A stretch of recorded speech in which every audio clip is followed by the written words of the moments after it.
Dieu le connaît. Donc, est-ce qu'on peut manger la viande des animaux offerts aux faux dieux? Les faux dieux n'existent pas dans le monde, nous le savons bien. Et il n'y a qu'un seul Dieu. Bien sûr, certains disent qu'il y a des dieux au ciel et sur la terre. Et c'est vrai pour eux, il y a plusieurs dieux et plusieurs seigneurs. En tout cas pour nous, il n'y a qu'un seul Dieu, c'est le Père. Tout vient de lui, et c'est pour lui que nous vivons. Et il n'y a qu'un seul Seigneur, c'est Jésus-Christ. Tout existe par lui, et c'est par lui que nous vivons. Mais tous ne savent pas cela. Jusqu'à présent, certains avaient l'habitude de prier les faux dieux. Maintenant encore, ils mangent la viande des sacrifices, comme si elle était vraiment offerte aux faux dieux. Leur conscience est fragile, et ils se sentent salis par cette nourriture. Pourtant ce n'est pas la nourriture qui nous rapproche de Dieu. Si nous n'en mangeons pas, nous ne perdons rien. Si nous en mangeons, nous ne gagnons rien non plus. Vous êtes libres de faire ce que vous voulez. Mais attention, cette liberté ne doit pas faire tomber les chrétiens fragiles dans le péché. En effet, toi qui connais la vérité, si on te voit en train de manger dans un temple de faux dieux, qu'est-ce qui va se passer? Tu vas peut-être entraîner quelqu'un qui a une conscience fragile à manger, lui aussi, la viande des animaux offerts aux faux dieux. Et à cause de ta connaissance, ce chrétien fragile va tomber, lui pour qui le Christ est mort. Quand vous péchez de cette façon contre vos frères et vos sœurs, et quand vous blessez leur conscience fragile, c'est contre le Christ que vous péchez. C'est pourquoi, si la nourriture doit faire tomber mes frères et mes sœurs chrétiens dans le péché, je ne mangerai plus jamais de viande pour ne pas les faire tomber. Comment Paul annonce la bonne nouvelle? Moi aussi, je suis libre de faire ce que je veux. Est-ce que je ne suis pas apôtre? Est-ce que je n'ai pas vu Jésus notre Seigneur?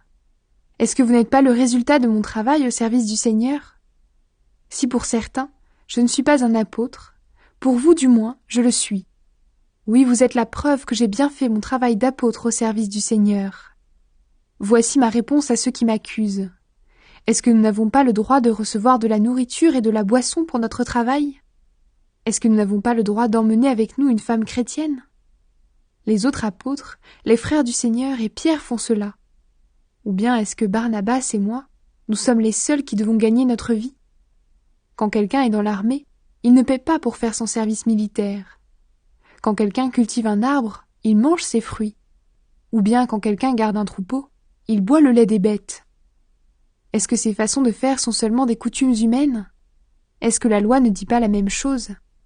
En effet, dans la loi de Moïse, on lit: quand le bœuf travaille pendant la récolte, ne l'empêche pas de manger des épis. Est-ce que Dieu s'occupe des bœufs? Ou bien est-ce qu'il parle surtout pour nous? Oui, c'est pour nous que ces paroles sont écrites. Celui qui laboure doit labourer, en espérant récolter quelque chose. Celui qui travaille pendant la récolte doit espérer recevoir des épis. Nous avons semé en vous les bienfaits de l'Esprit Saint. Alors si nous récoltons une partie de vos richesses matérielles, est-ce que c'est extraordinaire? Si certains ont le droit de faire cela chez vous, nous l'avons beaucoup plus qu'eux. Mais nous n'avons pas profité de ce droit. Au contraire, nous supportons tout pour ne pas gêner la bonne nouvelle du Christ. Ceux qui font le service du temple, c'est le temple qui les nourrit. Ceux qui offrent des sacrifices sur l'autel reçoivent leur part de ces sacrifices. Vous ne savez donc pas cela? De la même façon, ceux qui annoncent la bonne nouvelle doivent vivre de cette bonne nouvelle. C'est le Seigneur qui l'a commandé. Mais moi, je n'ai profité de rien de tout cela, et je n'écris pas ici pour réclamer ces droits, plutôt mourir. Non, personne ne m'enlèvera cette raison d'être fier. Pour moi, annoncer la bonne nouvelle, ce n'est pas une raison d'être fier, car je ne peux pas faire autrement. Quel malheur pour moi si je n'annonce pas la bonne nouvelle. Si c'était moi qui avais choisi ce travail, oui, j'aurais droit à un salaire.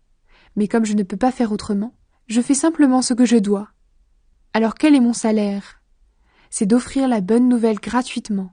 Je l'annonce sans profiter des droits qu'elle me donne. Personne parmi vous ne peut me forcer à faire quelque chose.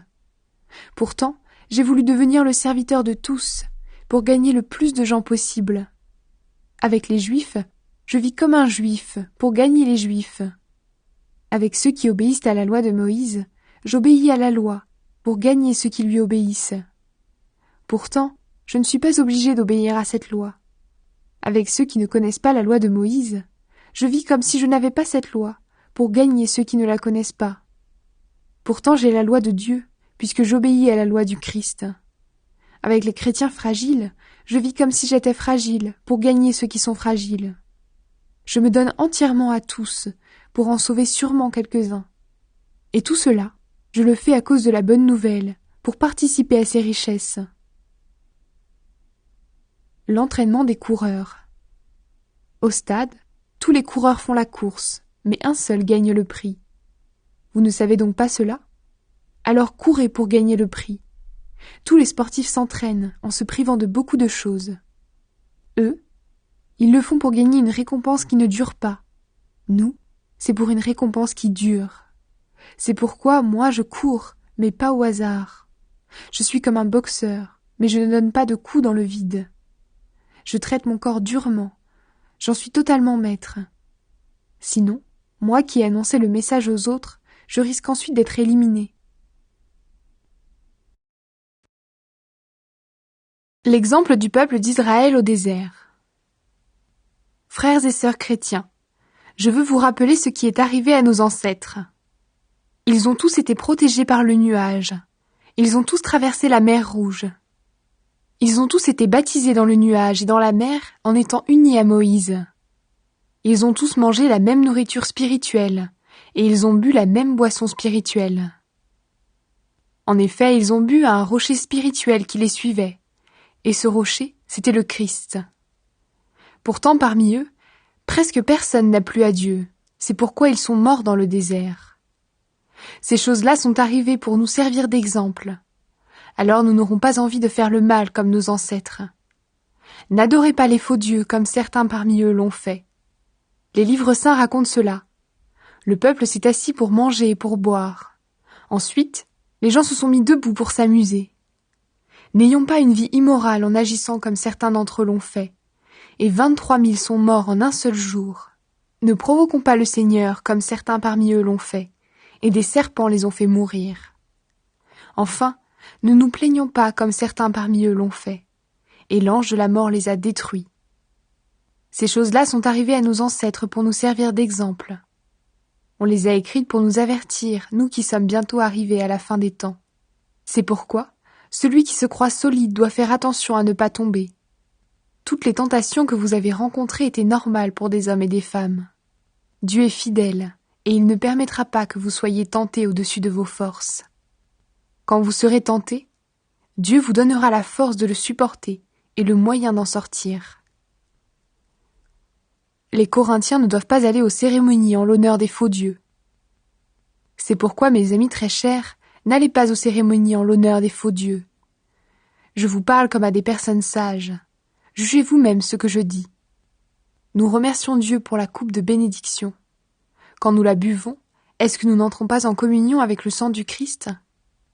Quand nous mangeons le pain que nous partageons, est-ce que nous n'entrons pas en communion avec le corps du Christ? Il y a un seul pain. Alors tous ensemble, nous sommes un seul corps, parce que nous mangeons tous un seul pain. Voyez les Israélites. Ceux qui mangent des animaux offerts en sacrifice sur l'autel sont en communion avec Dieu. Qu'est-ce que je veux dire? Que la viande offerte aux faux dieux vaut quelque chose? Ou bien que les faux dieux valent quelque chose? Non. Mais je veux dire que ces sacrifices sont offerts aux esprits mauvais, et non à Dieu. Et je ne veux pas que vous soyez en communion avec les esprits mauvais. Vous ne pouvez pas boire à la fois à la coupe du Seigneur et à la coupe des esprits mauvais. Vous ne pouvez pas prendre part à la fois au repas du Seigneur et au repas des esprits mauvais. Ou bien, est-ce que nous voulons rendre le Seigneur jaloux? Est-ce que nous sommes plus forts que lui? Agir en tout pour la gloire de Dieu. Certains disent « tout est permis ». Oui, mais tout n'est pas bon. Tout est permis, c'est vrai, mais tout ne construit pas la communauté. Personne ne doit chercher son intérêt à soi, mais plutôt celui des autres. Tout ce qu'on vend au marché, mangez-en sans poser de questions, avec une conscience tranquille. En effet, tout appartient au Seigneur, la terre et tout ce qu'elle contient. Par exemple, quelqu'un qui n'est pas chrétien vous invite et vous acceptez son invitation. Alors mangez la nourriture qu'on vous offre, avec une conscience tranquille. Mais on vous dira peut-être, c'est de la viande offerte en sacrifice aux faux dieux. Alors n'en mangez pas, à cause de celui qui vous a dit cela, et pour des raisons de conscience. Je parle de sa conscience à lui, et non de la vôtre. Mais est-ce que la conscience de quelqu'un d'autre va juger ce que je fais librement? Pourquoi donc? Quand je mange en remerciant Dieu, je dis merci pour la nourriture. Alors on ne peut pas dire du mal de moi à cause de cette nourriture. Donc quand vous mangez, quand vous buvez ou quand vous faites autre chose, agissez en tout pour la gloire de Dieu. Ne faites tomber personne dans le péché par votre façon d'agir.